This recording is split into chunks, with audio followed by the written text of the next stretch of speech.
இருக்கட்டும் பக்தா. அப்படி என்னதான் இருந்தாலும் ஆமா தமிழருடைய பண்பாடு. ஆமா ஒருவர் வந்ததை உண்டானால் ஆமா வரவேற்கத்தக்க மரியாதை கொடுக்க வேண்டும். ஆமா எப்படி சுக்காபி அப்படிதானே?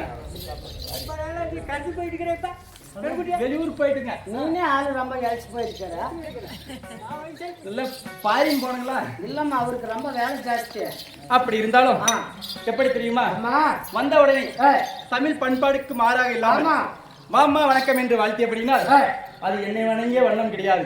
இப்படி தெரியுமா, இங்கே அமர்ந்திருக்கக்கூடிய பெரியோர் சிறியோர், ஆமா நம்மை பெற்றோர், தாய் தந்தையார், ஆமா மற்றும் உடன் பிறந்த சகோதரர்கள் என்று சொல்லக்கூடிய அனைவரும் சூழ்ந்திருக்கக்கூடிய சபை. ஆமா இச்சபைக்கு முன்பாக பிரார்த்தனமாயுடைய ஆமா யாரம்மா, எந்த ஊரு, உங்களுடைய பெயர் வழி என்ன, இப்படி விளக்கம் அளிக்கணும். உனக்கு மட்டும்தான் வணக்கம் வச்சுருக்காரான். எங்க பாட்டியவே நான் டெய்லி பாப்பான்னு தான் கூப்பிட்டு பழக்கம். உங்க பாட்டி பேரு பாப்பான்னு எங்களுக்கு தெரியும், அவன் அப்படிதான் கூப்பிட்டு ஆகணும். ஏன்னா அம்மாவை பார்த்தா பேரோட சமானம்.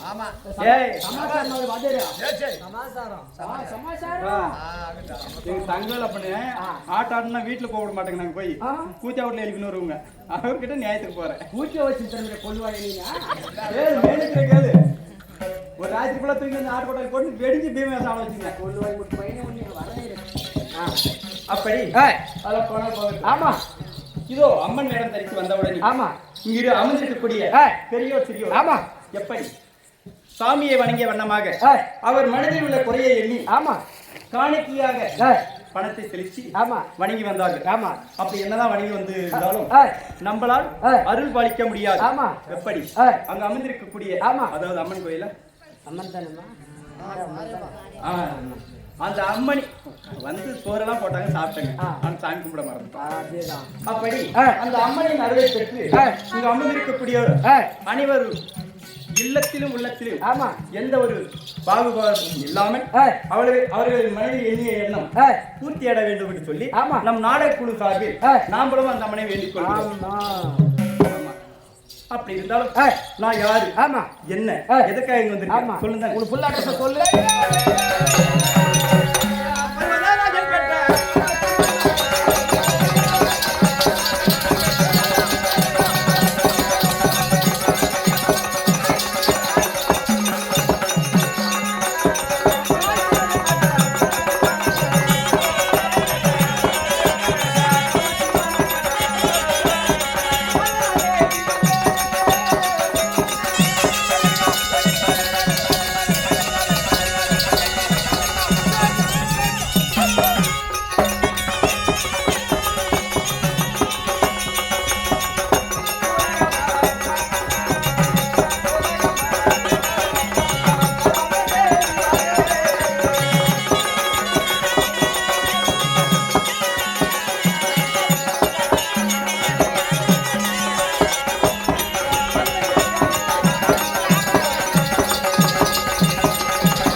இதற்கு முன்பாக சபையில் வந்தாரே யாரு? சிவபெருமான். ஆமா ஆமா ஏனே முதல் ஜென்மம் எறும்பு கடை ஜென்மம் என்று சொல்லக்கூடிய அனைத்து ஜீவ பேதங்களுக்கும் எப்படி பாகுபாடு இல்லாமல் ஆமா என்னென்ன ஜீவம் இதற்கு என்னென்ன என்று சொல்லி ஆமா அதற்கு தகுந்தரை போல் படியளக்கக்கூடிய ஆமா என்னுடைய கணவர் சிவபெருமான். ஆமா அதாவது எப்படி கல்லுக்குள் மறைந்திருக்கக்கூடிய தேரைக்கும் படிகளக்கக்கூடியவர். ஆமா ஆமா அப்பேற்பட்டவர் என் மன்னர். ஆமா அவருக்கு பாரியா விளங்கும். என் பெயரோ பார்வதா உமா மகேஸ்வரி சக்தி சாமுண்டீஸ்வரி ஈஸ்வரியால் இப்படி சொல்லக்கூடிய என்னுடைய நாமதேயம் என்ன? 1008 நாமதேயம். ஆமா ஆமா ஒவ்வொரு நாமதேயத்துக்கு தகுந்தாற் போல் ஒவ்வொரு அவதாரம். ஆமா அப்படி இருந்தாலும் பார்வதா என்று சொன்னேன். ஆமா நான் எப்படி பிறந்தேன் தெரியுமா? எப்படி அம்மா? நான் ஒரு தாய் அங்கத்தில் கருவுற்று பிறந்த பெண்மணி கிடையாது. எப்படியம்மா பிறந்தையம்மா? ஏன் தெரிஞ்சா என்ன பண்ண போற? தெரிஞ்சுக்கலாம் தான் உட்கார்ந்துக்கறவங்களா. ஓ ஆர்வமா இருக்கீங்க. நான் எப்படி பிறந்தேன் தெரியுமா? எப்படியம்மா? இந்த உலகமே ஜலமயமாக இருக்கக்கூடிய தருணம். ஓ இந்த உலகமே தண்ணீர் மயம். ஆமா. அப்படி எங்கு பார்த்தாலும் ஜலங்கள் சூழ்ந்து கொண்டிருக்கக்கூடிய தருணத்தில் எப்படி அந்த ஜலம் என்று சொல்லக்கூடிய சமுத்திரத்தின் இடையே ஓங்கி வளர்ந்த ஒரு துசக்கம்பம் ஒண்ணு. ஆமா. அந்த கம்பமாகப்பட்டது பல ஆயிரம் வருட காலமாக ஓம் என்றும் அரி என்றும் ரீங்காரம் பாடி அந்த கடல் அலைகளாகப்பட்டது ஒன்றனோடு ஒன்றாக மோதி எப்படி ஒரு நாள் பெருத்த சவுண்டோடு ஓம் என்ற சவுண்டோடு படீரென்று வெடித்தது. வெடித்த உடனே அதில் உருவான 16 வயது பருவமங்கையாக நான் பிறந்தேன். அப்படி பிறந்தாலும் எப்படி பிறந்தேன் தெரியுமா? இந்த மின்னுக்கும் மண்ணுக்கும் ஒரே ரூபம், ஒரே உருவம், கருத்த உடல், பெருத்த தேகம். எப்படி கோரை பல்லுடனும் கோழி முட்டை கண்ணுடனும். கண்ணுன்னு சொல்றேன், எத்தனை கண்ணுடன் நான் பிறந்தேன் தெரியுமா? 3 கண்ணுடன் பிறந்தேன். 3 கண்ணு. ஆமா. உங்களுக்கு எல்லாம் எத்தனை கண்ணு? எனக்கு இருக்கிறது 2 தாங்க. அது 2 வச்சுன்னு பாக்காதெல்லாம் பாக்குற.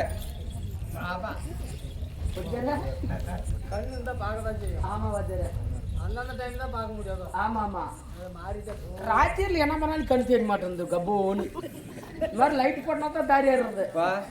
நம்மளுக்கு பகல்லே பசுமாடு தெரியாது, ராத்திரில இறம மாடு தெரியுமா? எங்கடா சரி இறமன்றியா? ஒரு நாள் கட்டுறதுக்கு கூட எனக்கு ஞாபகம்க்குதா? என்னமா வண்டியில உட்கார வச்சு போய் கட்டுறதுக்கு குட்டி அது எங்க அப்பயாட்டுக்கு போற 4 வருஷத்துக்கு முன்ன இப்போ ஞாபகம் வச்சுக்கிற அம்மா பத்தியா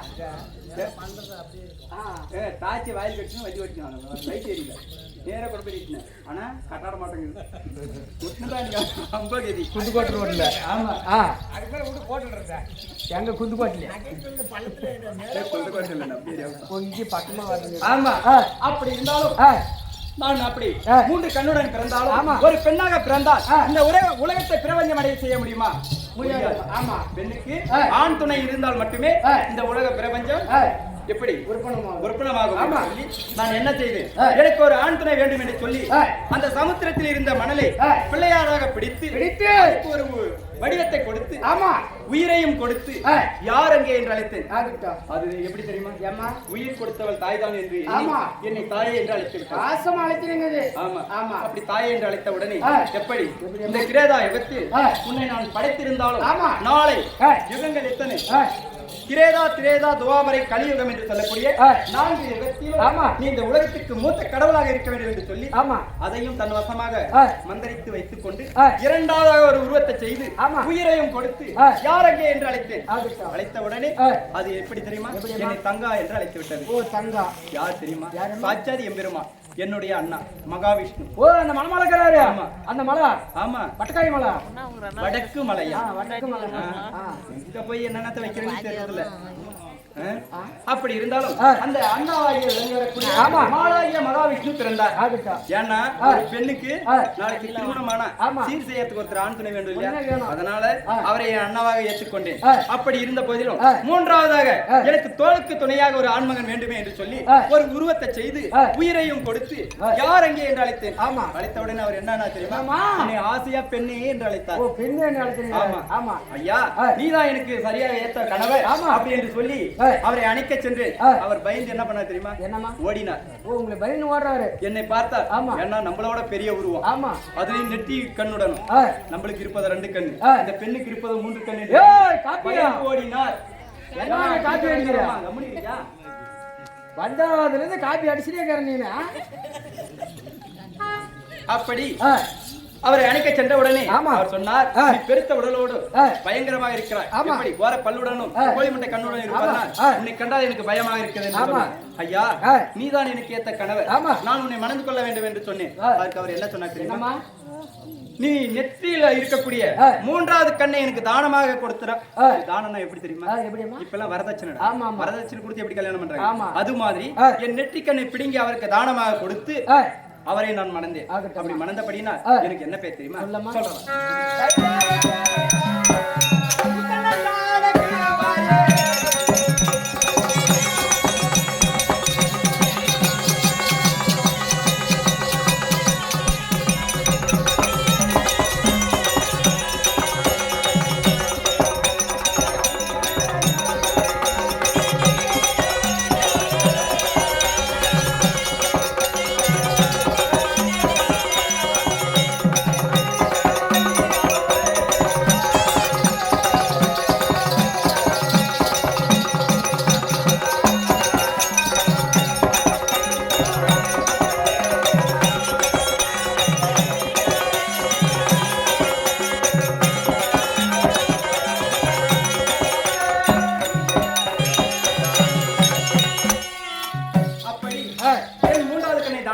கொடுத்து ஆமா அவரை மனதை படியினால் முக்கண்ணன் தனக்கு வாரி என்றும் மூசிகன் என்று சொல்லக்கூடிய ஆமா விநாயகனை என்ற ரூபி என்றும் எனக்கு பெயர். அப்படி இருந்தாலும் அவர் என்னுடைய நெற்றிக்கண்ணை அவர் தானமாக பெற்றிருந்தாலும் என்ன செய்தார் தெரியுமா? என்னம்மா? நெற்றிக்கண்ணை பிடிங்கி நான் கொடுத்த உடனே நெற்றிக்கண்ணிலிருந்து உதிரமாகப்பட்டது. 6 போல் பெருக்கெடுத்து ஓடியது. உதிரம் என்றால் ரத்தம். ஆமா 6 போல் பெருக்கெடுத்து ஓடிய உடனே அவரு பெண்ணே உனக்கு உதிரம் பெருக்கெடுத்து ஓடுகிறது என்று சொல்லி அந்த கட்ட விரலால் இப்படி அழித்து பிடித்தார். ஆமா அதுதான் திலகமாக மாறிவிட்டது. ஓ இது அவர் கை வச்சு அழுத்தினால்தான் அது திலகம் மாறிடுச்சு. கல்யாணம் ஆயிடுச்சு தானே? ஆயிடுச்சாமா. எப்படி வச்சு தாலி கட்டும்போது தான் வைக்கிறது நெத்தில வச்ச உடனே ஏமா அது வச்சது மட்டும்தான். இப்பெல்லாம் என்ன பண்றாங்க ஒரு புடவைக்கு தந்த டிக்கர் போட்டு வந்துருச்சு. ஒரே பென்சில் எல்லாம் போய் பார்த்தா ஒரு காலம் வேகமா போய்க்கிட்டு. ஆமா இப்ப உனக்கே சாப்பாடு கேட்டா உடனே கொடுத்தாதான் சாப்பிடுற. ஆமா இல்ல கொஞ்சம் லேட் ஆனா ஏய் அம்மா வச்சா ஏப்பா பாரு புள்ளைய கொடுத்துங்க போட்டு வச்சேனே வச்சானே என்ன சொல்றான் பண்ண வச்சேனே சும்மா கூட்டிட்டு வந்தான். கூட்டிட்டு கல்யாணம் பண்ணா பின்ன ஏதோ ஒண்ணு ரெண்டு புள்ள பெத்துச்சு. இது மேல வெந்து போன கீரையில சத்தப்பா கூடாது. இல்ல கூட்டிட்டு கல்யாணம் பண்ணா எங்க வைக்கிறது? பரவாயில்லப்பா நீ நம்பி வந்து பாரு அந்த புள்ளைய தான் பாராட்டணும். அப்ப என்ன பாராட்டுறது இல்லையா? நீ என்ன நாங்க பாராட்டணும். உங்க போயிட்டா தான் நாங்க இமிட்ல இருந்து பாக்குறோம். கூட்டிட்டு வந்து என்ன பண்ணீங்கனா? சும்மா எல்லாம் வைக்கல. 2 புள்ள கொடுத்துனுங்கனா. கிட்டம்பா இன்னும் 2 கொடுத்துறாத ஆபரேஷன் பண்ணி இல்லையா? அதெல்லாம் முடிஞ்சு. என்னதான் இருந்தாலும் நம்ம திரும்பி நம்ம பேசணும். உண்மைதான். அப்படி இருந்தாலும் என்ன சொல்ல வந்தேன் நானு? அதேதான் ஸ்டிக்கர் போட்டு. ஆமா அண்ணே காலம் வேகமா போயிக்கிட்டு. ஆமா எப்படி அடுப்புல சமைச்சா லேட் ஆகுதுன்னு ஆமா கேஸ் வாங்கணும். ஆமா கேஸ்ல டேசால சமைச்சா கேஸ் வேஸ்டா போகுதுன்னு என்ன பண்ணாங்க தெரியுமா? குக்கரை வாங்கினாங்க. ஆமா இந்த மாதிரி ஒவ்வொன்றா வேகமா போகுது. கடைசியில எங்க போய் முடியுதோ தெரியல. குக்கர் வந்து தான் நக்கராசி எல்லாம் வந்துருச்சு. இப்ப இதுல கரண்ட்ல வைக்கிறது என்னமா குக்கர் விசில் அடிக்குது. ஆமா அது காதல் கேட்டு போனா குக்கர் சொல்ற மாதிரி அங்க போனா சுகர்ன்ற. ஆமா இப்படிதான் போகுது. அப்படியே மாதிரி போயிருக்கா. அப்படி இருந்தாலும் நானு அவரை மனதை படினா ஆமா அந்த நெற்றிக்கண் சுவாலையால் அதாவது அந்த நெற்றிக்கண் பொறியால் எரித்து என்னை சாம்பலாக்கி விட்டார். யார் தெரியுமா? ஒரு பெண்ணாக இருந்தால் எப்படி தெரியுமா? ஒரு ஆண்மகனுக்கு ஒரே நாளாக வச்சு சிறியவளாக இருக்க வேண்டுமா? அப்பேற்பட்ட பெண்ணை தான் மணக்க வேண்டும். நல்லா கேட்டுக்க போட்டுக்காரு.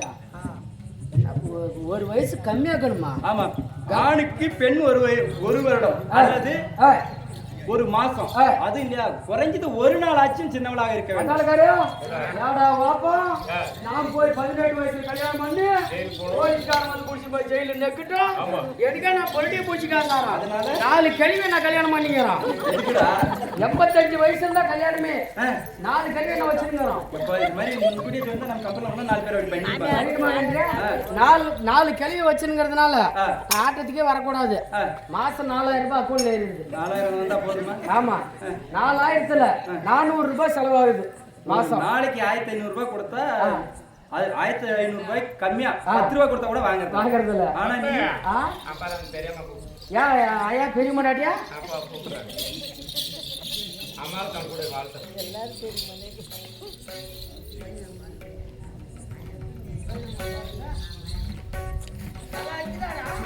இதெல்லாம் நானே யூஸ் பண்றது இல்லையா? நாளைக்கு 7-8 மணி நேரத்துல இருக்க அது மாதிரி தான் அடிச்சு அம்மா கூடி எட்டு வந்துருந்தாட்டு போற இடத்துல கை ஜோடு கரு எது பேட்டியவா? சொல்றதே நல்லா சொல்லிச்சா? ஏமா கோயிந்தம்மா போறது? ஓ சாமி மேலையா? மாரியம்மா சாமி மேலையா? சுபேஜி மாதற்குள்ள மங்கையார் வைக்கும் கோவிந்தம்மா அம்மையார் எப்படி தெரியுமா? ஒப்புட முகம் மலர்ந்து உண்மையை பேசி உப்பில்லா கஞ்சிட்டாலும் உண்பதற்கு அமிர்தமாகும். அது அப்பளம் முப்பளம் வடைப்பாயத்தோடு முகங்கடுத்து இடுவாயினால் தப்பிய பசியாக இருந்தாலும் கடும் பசியாகி விடுமா? எப்படி நல்ல சிரிச்ச முகத்தோடு வாங்க எங்க வீட்டில் உள்ளது கஞ்சிதான் கொடுத்தாலும் அந்த கஞ்சியை குடிச்சாலும் மன நிறைவா இருக்கும். ஆமா அதே இப்ப இங்க இருந்து போறோம் பார்த்த உடனே இவன் வேற வந்துட்டானே இவன் வேற வந்துட்டாலே அப்படின்னு முகத்தை எடுத்து எப்படி முகத்தை தூக்கி வச்சுக்குவாங்க அந்த மாதிரி வச்சுக்கின்னு அவங்க அப்பளம் முப்பளம் வடைப்பாயசத்தோடு அதாவது அருண் சுவை பதார்த்தத்தோடு நம்மளுக்கு கொடுத்தாலும் அது எப்படி தெரியுமா? பசி ஆகாதான். கப்பிய பசியாக இருந்தா இன்னும் கடும் பசி. வெளியே பார்த்துட்டு போய் உள்ள என்ன பண்றாங்க தெரியுமா? அண்டாவை தூக்கி கொட்டா மாலை போடுறது, கொட்டா வச்சு அண்டா மாலை போடுறது, வச்சு செஞ்சுங்கிறாங்க. அப்படி அப்பேற்பட்ட தத்துவத்திற்கு ஒப்பாகிய கோவிந்தம்மா அம்மையார் பணம் கொடுத்திருக்கிறார். ஆமா, பாசவையில் தானும் கலந்து கொள்ள வேண்டும், பணத்தை கொடுத்து வாழ்த்த வேண்டும். ஆமா, எப்படி பணத்தை கொடுத்து பாவத்தை போக்க வேண்டும், காசை கொடுத்து கருமத்தை தீர்க்க வேண்டும். ஆமா, எண்ணி பணம் கொடுத்திருக்கிறார். யார் மீது என்றால் இதே பூசை முகத்தில் அமர்ந்திருக்கக்கூடிய மாரியம்மன் மீது பணம் கொடுத்திருக்கிறார். மாரியம்மனும் அந்த அம்மா எந்த முகம் சென்றாலும் தங்க முகமாக இருக்க வேண்டும் என்று சொல்லி ஆண்டவனை பிரார்த்திக்கின்றோம். கோவிந்தம்மாவால் கொடுக்கப்பட்ட பணம் நாடக மேடைக்காகவே. அப்படி அவர் என்னை எரித்து சாம்பலாக்கி விட்டு மீண்டும் தக்கன் வேலியை பிறக்க செய்து சாச்சாஜினி என்ற பெயருடன் என்னை மணந்தார்.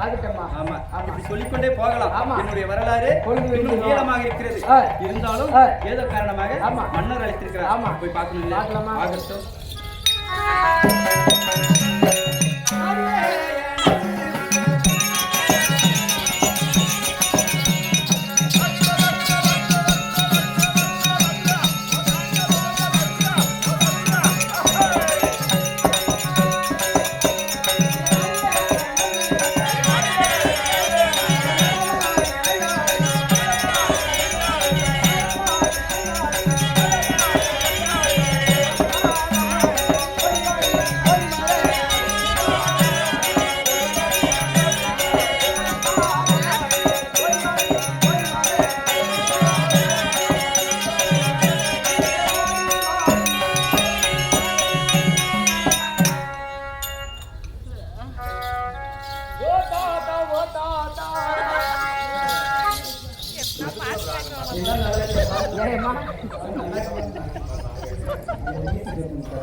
சரி, அப்படி இருந்தாலும்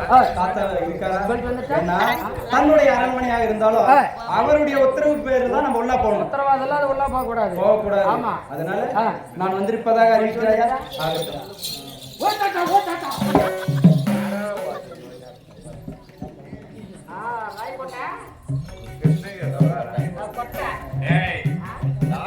சாமி, என்ன சமாச்சாரம்? அம்மையார் வந்துட்டாங்க.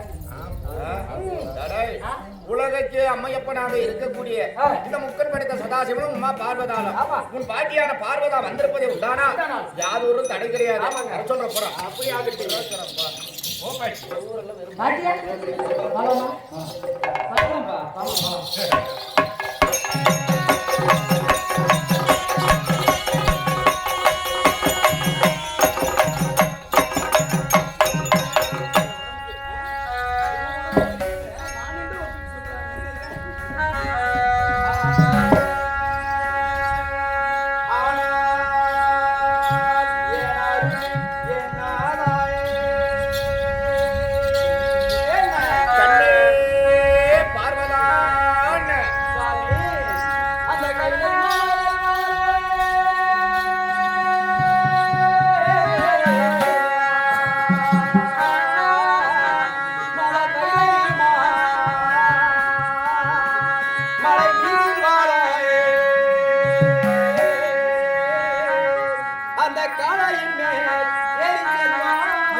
இந்த உலகத்தில் வணங்கி வரக்கூடிய பாமர மக்களுக்கு இருந்தாலும் யார் ஆளுக்கு எப்படி காட்சியளிக்க தெரியுமா?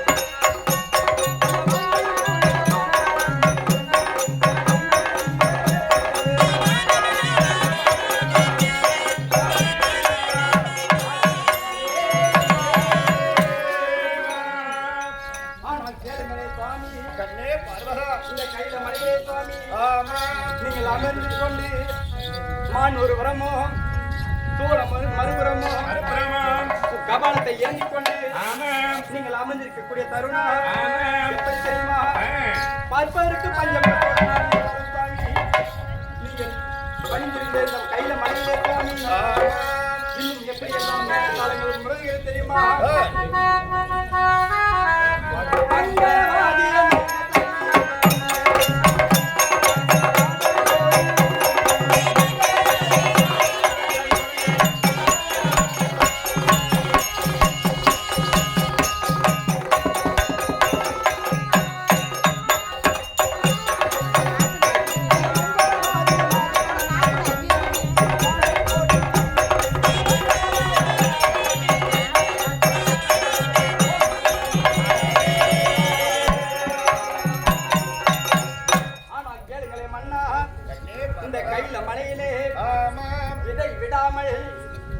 சங்கீதங்களும் மேல தாளங்களும் கணீர் என்று இடைவிடாமல் யோசிக்கக்கூடிய தருணத்தில் இந்த கையில மலையில் இருந்து செய்யும் போது எதிர் மலை மீது பட்டு அது எதிர் ஓசையாக முழங்கிக் கொண்டிருக்கக்கூடிய தருணம் அதை பார்த்து யார் யாரெல்லாம் எப்படி பணிந்து வந்தார்கள் தெரியுமா சுவாமி? அந்த வானவ தேவர்கள்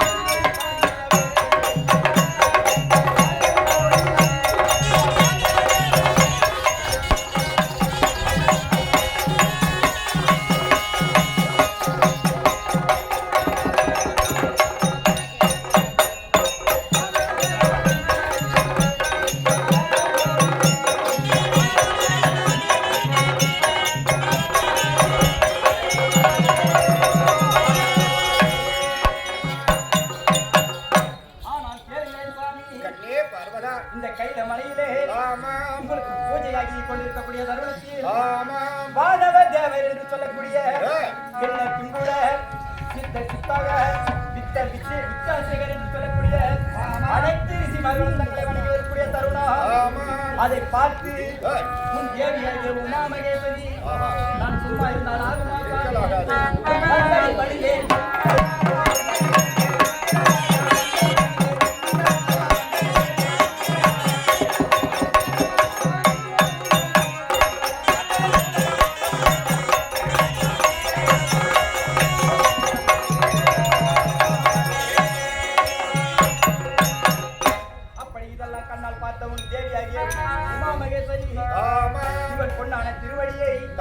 பள்ளியால் கால்களுக்கு பட்டு தாமரத்தால் துடைத்து மல்லிகை முல்லை கோன்மந்தரம் பாரிஜாதம் என்று சொல்லக்கூடிய வாசனம் என்ற மலர்களை கொண்டு வந்து சுவாமி மலர்ந்த ஒரு மாலையாகவோ மலராமன் தாமரத்தின் பாதத்தில் வைத்து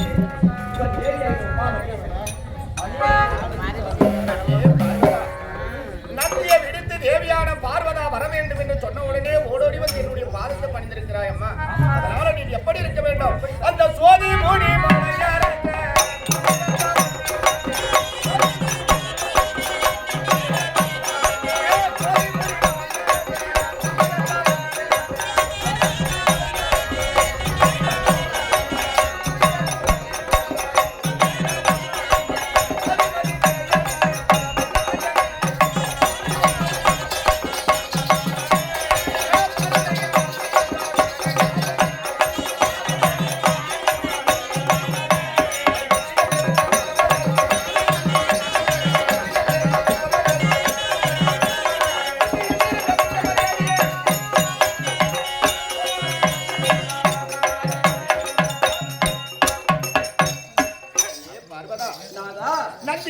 தேவியான பார்வதா வர வேண்டும் என்று அழைத்தவுடனே ஓடோடி வந்து என்னுடைய பொற்பாதத்தை பணிந்திருக்கிற நேரம்.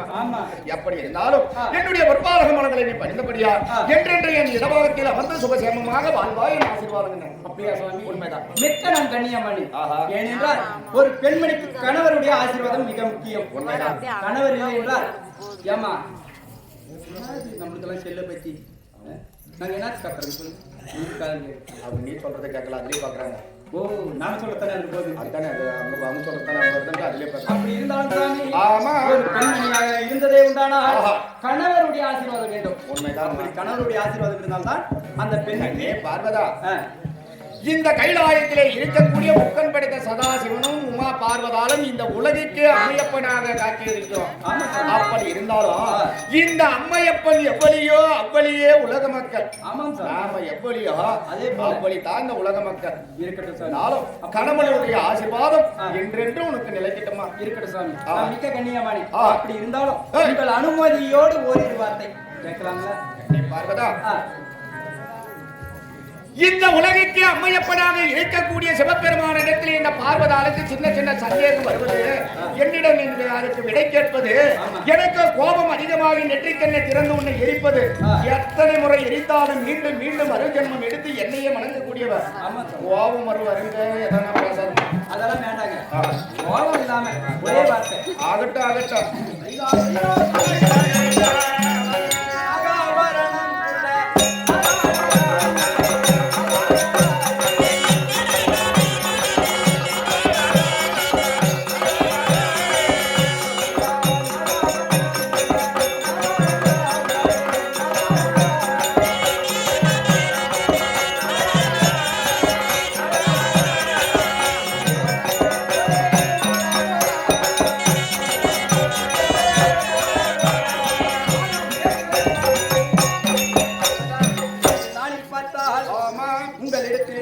நந்தியை விட்டு தேவியாரை வர வேண்டும் என்று அழைத்தீர்களே, என்ன காரணம்? பார்வதா, இன்றைய தினத்திலே நந்தியை விடுத்து தேவியான பார்வதா ஓடோடி வர வேண்டும் என்று அழைத்த சமாச்சாரம்.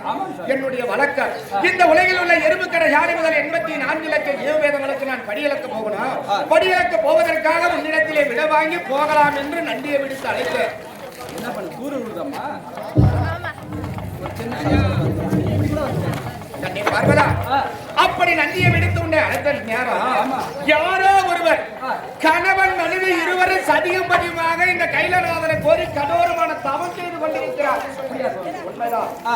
அப்படி கணவன் மனைவி சதியும் பதியுமாக தவம் செய்து கொண்டிருக்கிற நேரம் இந்த கைலநாதன் உமா பார்வதாலும்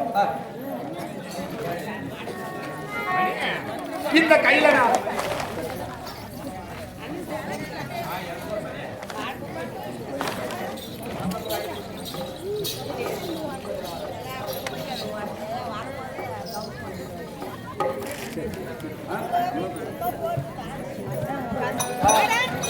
அப்படி கணவன் மனைவி சதியும் பதிவாக நம்மை கோரி கடுமையான தவம் செய்து கொண்டிருக்கிறார். அவருடைய தவம் எந்த நோக்கத்திற்காக என்பது அறிவதற்காக இப்பொழுது நாம் இருவரும் சதியும் பதிவுமாக சென்று அவர்களுக்கு காட்சி கொடுத்து அவர்கள் கேட்கக்கூடிய வரத்தை கொடுக்கணும். அப்படி ஆகட்டும்.